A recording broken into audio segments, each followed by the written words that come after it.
Mantan Bupati Lampung Timur periode 2021-2025, Dawam Raharjo, mengajukan pra-peradilan di Pengadilan Negeri Kelas 1A Tanjung Karang atas status tersangka dalam dugaan korupsi pembangunan gerbang rumah dinas Bupati Lampung Timur.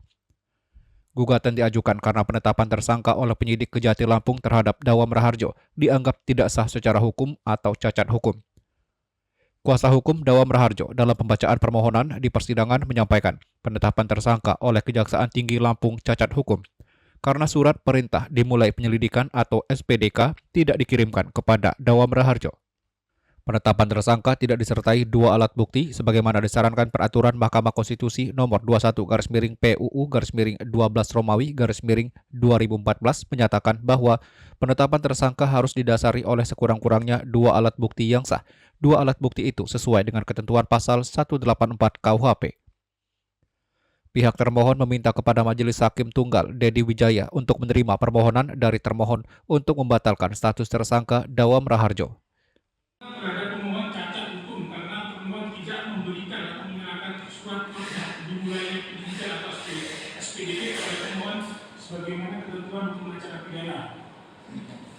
Bahwa semenjak diperiksa sebagai saksi pada tanggal 20 Januari 2025 hingga ditetapkan statusnya sebagai tersangka tanggal 17 April 2025, pemohon tidak pernah menunjukkan atau disampaikan surat perintah dimulai penyidikan oleh termohon sampai dengan pemohon ditetapkan sebagai tersangka oleh termohon.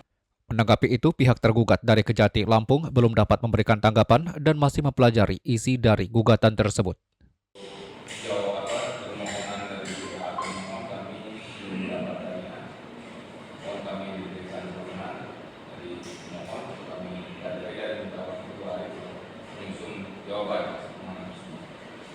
Sidang dipimpin oleh Majelis Hakim Tunggal Dedi Wijaya menunda sidang pada hari Kamis besok dengan mendengarkan tanggapan dari pihak kejaksaan.